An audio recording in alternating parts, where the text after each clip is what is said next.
Guys, it's Bro You Whack, and with the 2019 anniversary event, that marks the 3rd birthday of Overwatch. Now it's the same age of all the players that we deal with in competitive, which is pretty much toddlers. And don't worry, in about 15 years, they'll finally be of age for us to finally get down and dirty. But during those 3 years, the game has changed drastically, whether it's to specific heroes with their ultimates, or just their regular abilities, or maybe changes to the game itself, or brand new additions like new features or new playlists, or even the addition of a brand new competitive league. And all these changes over these last 3 years has got me thinking of possibly starting a brand new series where every single week we look at a specific hero and how it's changed over the past 3 years. But what better way to start this series that I'm sure my channel doesn't need, because there's so many series that happens over the weekend, than to make the first episode look at the changes of Overwatch itself. Because yes, there's going to be lots of changes when we talk about Mercy or Symmetra, but when it comes to the game, the general game of Overwatch, there has been tons of additions and tons of cuts to the game that I think a lot of people that just picked up Overwatch in the past year might not even remember. So if you like this style of video, just know that I plan on continuing it and doing the whole entire hero roster, but I won't be doing a specific hero change in this video. So I won't be talking about Bastion's shield or the changes to Symmetra. No, it's just going to be the regular game. But if I did miss something, please let me know in the comments, because more than likely I will be doing a part 2, because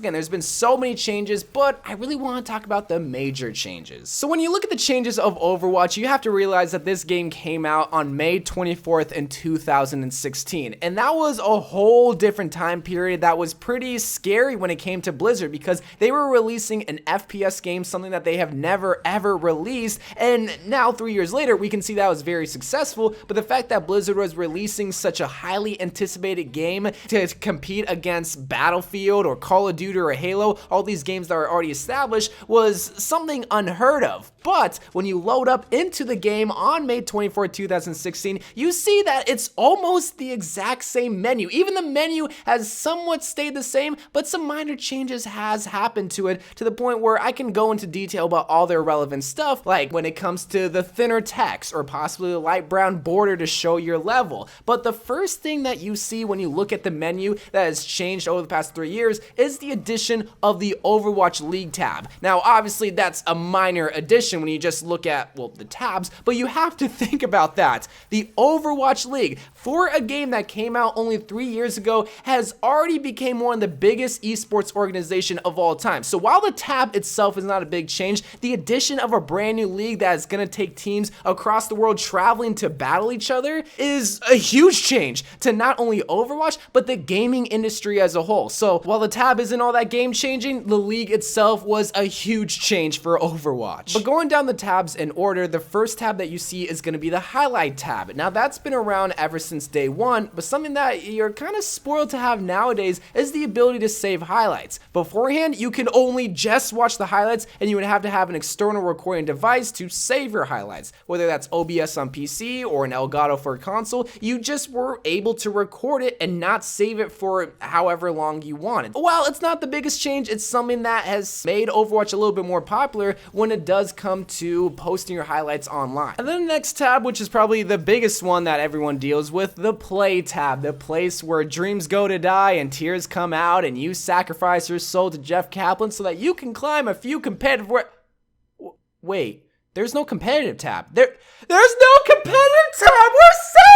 It wasn't until June 28th, 2016 that competitive finally released for Overwatch, ultimately changing the whole entire dynamic of the game itself. And I think the reason why Blizzard didn't include competitive right away is for everyone that wasn't in the alpha or even beta for Overwatch to get familiar with the game, to get familiar with the heroes, who they were going to main and who they would ultimately throw competitive games, and then they would release competitive, kind of like how they do with heroes nowadays. Now, I just want to say that I will do a future video specifically looking at competitive changes, because if I were to talk about it in this video, it would not only 1, be overwhelming, but 2, be a 30-minute video, because there are countless changes to just the competitive playlist. So in the future, I will make a specific video dedicated to competitive, but for right now, know that the biggest change to the play tab would be that there was no competitive playlist or even an arcade playlist, something that, again, a lot of people don't seem to realize happened so early on in Overwatch's lifespan, to the point where even someone like me me who got into Overwatch in Season 3 didn't even seem to realize and remember that there was weekly brawls, because this was the quote-unquote arcade of Overwatch. Just a weekly brawl, whether it was just snipers or just the Samara brothers or just defense heroes or just girl heroes, and you would have that weekly playlist that would be the quote-unquote fun playlist of Overwatch. But even though we got major additions with the competitive and arcade playlists, we still have the same 3 cornerstone game modes, which was quick play, practice against AI, and custom games. When you compare the quick play playlist, or overall just the Overwatch gameplay experience itself, to how it was 3 years ago, there wasn't a lot of changes, but enough drastic changes to the point where it's a completely different experience. Because did you know when the game first released that there was no hero limit?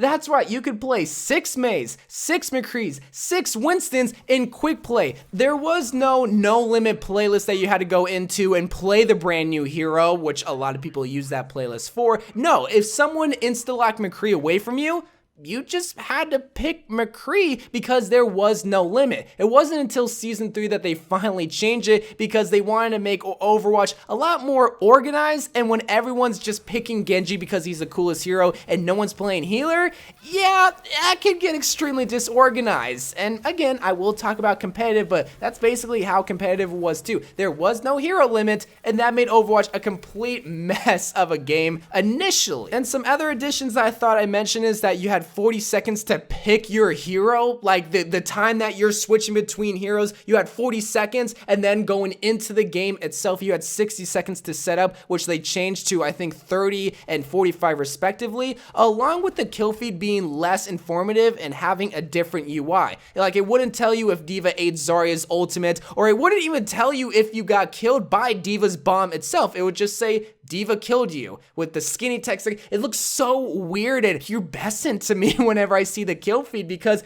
it grew dramatically over time. Grow dramatically. I wish my English grew dramatically. But another big change that is just a general hero change that I don't think a lot of people seem to remember is that I think it was around Season 2 or something, is that every single hero got a 25 ult reduction. Like the time that it takes to charge your ultimate, yeah, it got reduced by a quarter, because back in the day, you would just get ultimates all day, every day, bruh. It would be so quick to charge your ultimate, and while that seems fun, it just left a lot of people hoping that they would get their ultimate and relying on their ultimate to get them the win in that team fight, or just get them the win in general. But even custom games has drastically changed over the past 3 years, and especially recently, with the addition of Workshop especially, but even before then, because it was extremely bare bones to the point where I don't think you were able to search up specific custom games. So all you players that like to go in the 18 plus, not safe for work, mic required, girl as host game modes, yeah, there wasn't any of that. It was literally just invite your friends to a custom game and play Overwatch at your disposal. Nothing else is going to be changing. And one last change that I haven't mentioned yet that I think is a big one but still somewhat irrelevant is that there's different artwork for all the different tabs. Before then, they use actual character models. Now they use different artwork that's a lot more simpler, and that is straight to the point, which I can always appreciate. And that was really the only change when it came to the training tab as well, different artwork. But when you go underneath to the hero gallery, this is where a major change happened, and that is only 21 heroes being available on May 24th, 2016. Ana wouldn't be released a couple months until after the game got released. But nowadays, now we have 30 heroes. Back then, it was still just as overwhelming. So I don't know how anyone can simply pick up Overwatch and not be overwhelmed for the amount of heroes that they're given. Back then, it's like,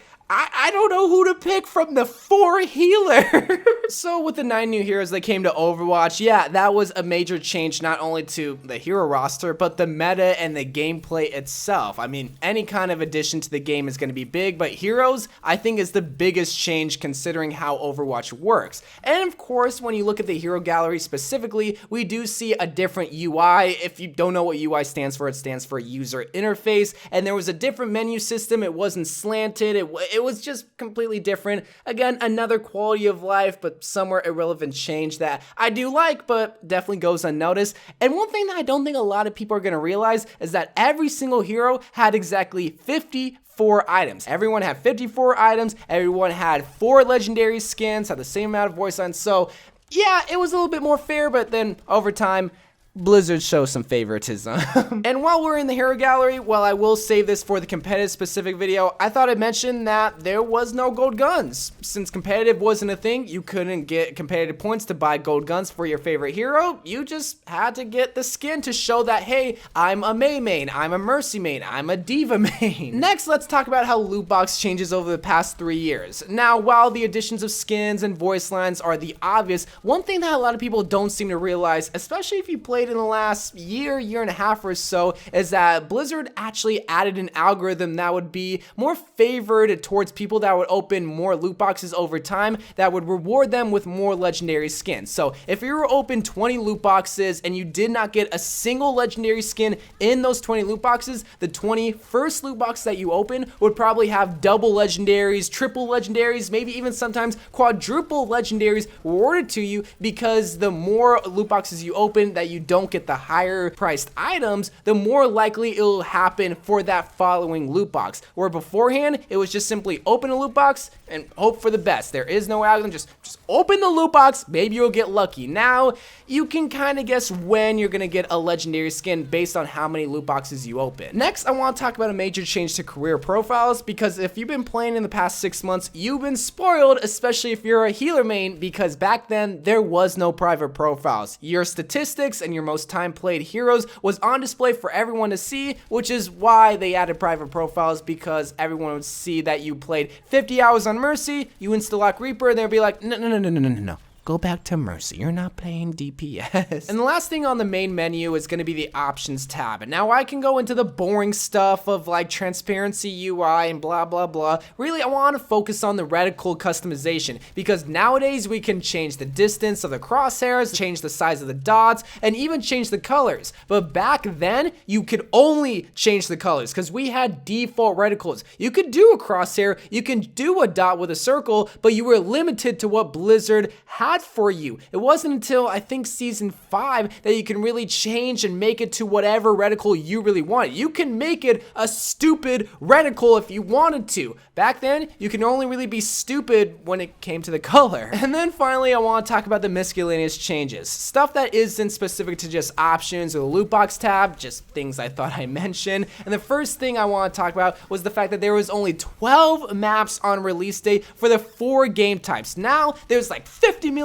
maps for all the different game modes like FFA and Capture the Flag. Back then, there was only 4 game types: Control, Hybrid, Escort, and 2CP, or known as Assault, and there was only 12 maps, 3 for each game type. Another change that came over time is going to be a UI change to the hero's profile pictures, because in the bottom left-hand corner, you can see that it was a little bit less sharpened, it was a little less quality, and then they changed it to look a lot more better. Rate This Match was also taken out, something that would just, well, rate the quality of the match. Like, do you think it was a fair match? Do you think you got paired up with the right people? Do you think your teammates were good? And then you would ultimately rate the match terribly because, well, your teammates were trash. There was also a very basic report system, a report system that's comparable to a Windows bug report system. Like, you would just hit a button, say report this, and nothing would happen. That's basically how it worked in Overwatch. You see if someone was throwing, you'd report them, and that's it. Another change that I don't think a lot of people seem to realize is that there was no leaver penalty when it came to quick play. Now, every single time that you leave a quick play match enough times, you get hit with a 75 XP reduction. But before then, you could leave as many times as you want. So if you got a bunch of Symmetras on your team and you didn't like it, well, just leave,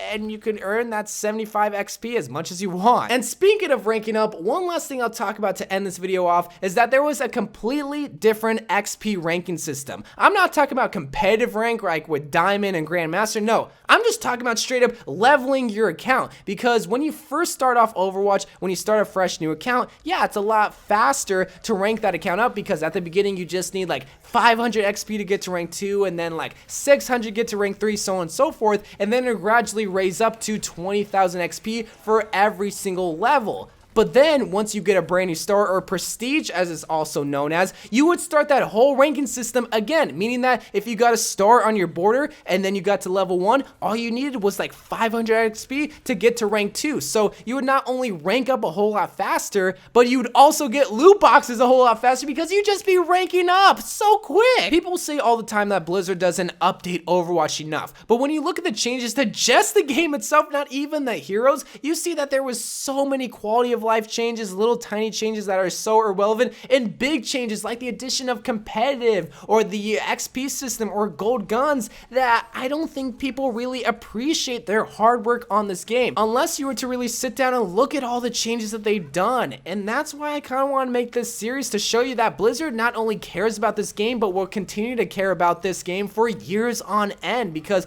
all the changes that's happened over the past 3 years were big changes, and I don't think they get enough credit. So anyway, guys, let me know what you think about this series, if you like it, if you want to see more of it, and I plan on bringing more. So I love you guys. Thank you guys for watching. Thank you, Blizzard, for making such an amazing game and changing so much of it for the better. I love you guys, and bye.